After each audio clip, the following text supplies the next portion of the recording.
Hello viewers, কেমন আছেন? আশা করি সবাই অনেক ভালো আছেন, সুস্থ আছেন। আমিও ভালো আছি। এরকম একটা দই বড়া যদি ঘরেই বানিয়ে খাওয়া যায় তাহলে এত দাম দিয়ে কেন দোকান থেকে কিনে খাবেন? বাই দ্য ওয়ে, আমি মলি ফ্রম মুনসাফ কিচেন। আমার আজকের রেসিপি ইনস্ট্যান্ট দই বড়া। তাহলে দই বড়াটা অনেক অল্প সময় বানিয়ে নিয়ে যায়, খেতেও ভীষণ মজা। আপনারা বানিয়ে খাবেন। অনেকেই আছেন যে দই বড়াটা, অথেন্টিক দই বড়াটা বানানো একটু ঝামেলা। এটাতে কোনো ঝামেলাই নেই। আমার 2-3টে উপকরণ যদি ঘরে থাকে তাহলেই বানিয়ে নেওয়া যায়। তো আমি এই দই বড়া বানানোর জন্য বড়ার রেসিপিটা আমার আরেকটা ভিডিও আছে, অথেন্টিক দই বড়া। সেই ভিডিওতে দেওয়া আছে, আপনারা চাইলে ওখান থেকে দেখে নিতে পারেন বড়ার রেসিপিটা। তাহলে চলুন দেখি দই বড়া বানাতে কী কী লাগছে। তুমি নিয়ে নিচ্ছি একটা বল। এটা খুব শুকনো হতে হবে, এখানে কোনো পানি থাকা যাবে না। আর এটা আমার ঘরের দই পাতা, আধা কেজি দই আমি বানিয়ে নিয়েছি ঘরে। এখান থেকে আমি অর্ধেকটা দই নিয়ে বিট করব।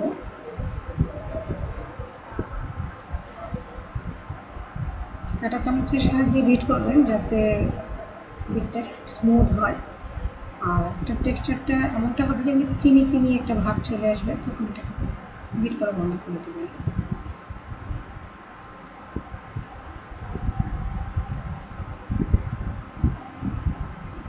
বড়াটা দইটা বিট হয়ে গেছে। এখন আমি এতে কিছু মশলা মিক্স করব।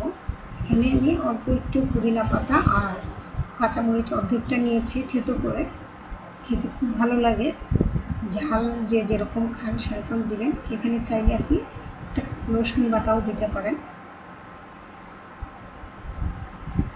এবার আমি দিয়ে দিব বিট লবণ 1 চিমটির মতো, লাগলে আরও দিব।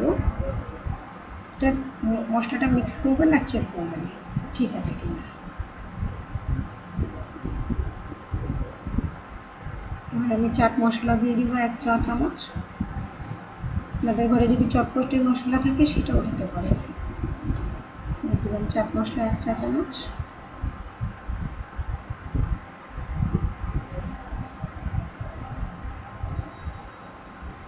এবার দিয়ে দিব জিরা ধনিয়া গুঁড়া। এটা আমি তেলে গুঁড়ো করে নিয়েছি, 1/2 চা চামচ দিয়ে দিলাম। এবার আমি এটাকে খুব ভালোভাবে মিশিয়ে নেব যাতে পুরো মশলাগুলো একসাথে মিশে সুন্দর একটা ব্যাটার তৈরি হয়। ঠিক আছে, এবং এই পর্যায়ে একটু চেক করে দেখবেন যে লবণ চিনি ঠিক আছে। এখানে আমি 1 চামচ চিনি দিয়েছি।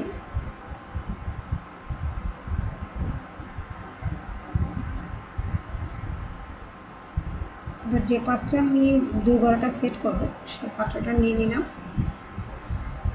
দিয়ে দিলাম আমার এই বড়াগুলো আমি ভেজে রেখেছিলাম, শুকনো করে ভেজে স্টোর করে রেখেছিলাম ফ্রিজে।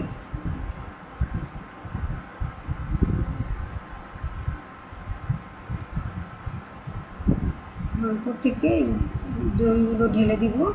ঢেলে দিয়ে এটাকে আমি 10 মিনিট রেস্টে রেখে দেব। একটু কাঁটা চামচ দিয়ে উল্টে পাল্টে দেবো যাতে নিচেও দইটা লেগে যায়, ভালো মতো ভিজবে। তাহলে যেহেতু আমি একটু ইনস্ট্যান্ট খাবো, সো 10 মিনিটই রাখবো। আর অথেন্টিকভাবে তৈরি করতে গেলে এখানে আর কিছু সময় ধরে রেখে দিতে হয়, কারণ আমার তো বড়াগুলো আগেরই ভেজানো ছিল, সেজন্য আর সময় লাগলো না। 10 মিনিট হলেই এনাফ।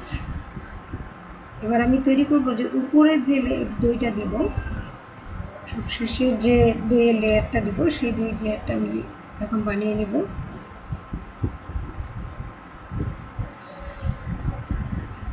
এবং এই একটা দই দিয়ে ঘোলও তৈরি করতে পারবেন। এটার ভিডিও আমার এখানে আছে। এবার আমি একটা স্পুনের সাহায্যে ভালোভাবে বিট করে নেব। আর বিট হয়ে গেছে। এখানে আমি বেশি মশলা ইউজ করবো না, এখানে শুধু আমি একটু চিনি 1 চা চামচ চিনি দিব এবং বিট লবণ দিব। দিয়ে দিচ্ছি বিট লবণ, এখানেও 1 চিমটি পরিমাণে দিব, আর যদি লাগে আরেকটু দিব। একটা জিনিস মাথায় রাখবেন যে এই ব্যাটারটা যখন বানাবেন তখন চেক করবেন, মশলা দিবেন আর চেক করবেন যে আপনার টেস্টটা আশা করি এটাকে রেখে দেওয়ার মধ্যে কোনো ইয়ে নেই, আপনারা সাথে সাথে চেক করতে পারবেন। যদি দেখেন যে সব ঠিক আছে তাহলে আপনার মশলা দেওয়ার দরকার নেই। আমি এটাকে বেট করে নেব, ভালোভাবে বেট করে নেব।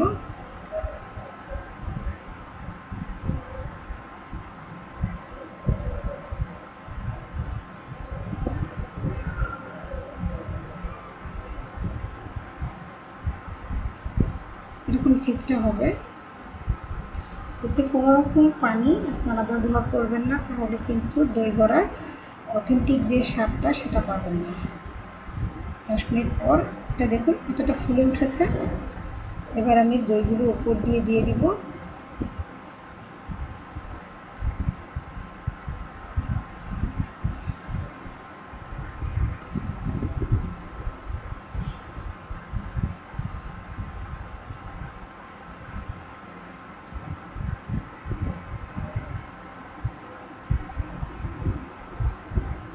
খেতে এতটা মজা যে বলার বাইরে, আর এত জুসি একটা বড়া হয় যে বলার না বানিয়ে খেলে বুঝবেন না।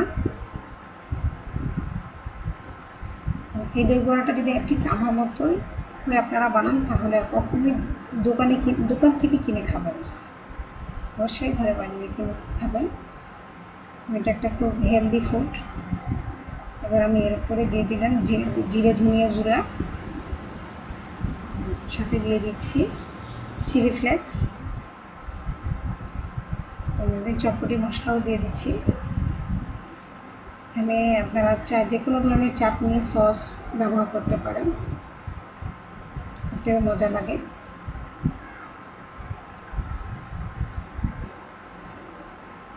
দেখুন কতটা লোভনীয় লাগছে দেখতে, যেমনটা লোভনীয় লাগছে দেখতে তেমনটা খেতেও খুব মজা লাগে। এটা ইন্ডিয়ান রেসিপি, আর আমরা এখন বাঙালিরা সবই খাই, এই জন্য সবাই ব্যস্ত, তাই ইনস্ট্যান্টটাই চিন্তা করি। তো এই জন্যই আপনাদের রেসিপিটা শেয়ার করলাম। তো কেমন লাগলো আমার আজকের রেসিপিটি অবশ্যই জানাবেন কমেন্টে। আর আপনারা দেখছিলেন ইনস্ট্যান্ট দই বড়ার রেসিপি।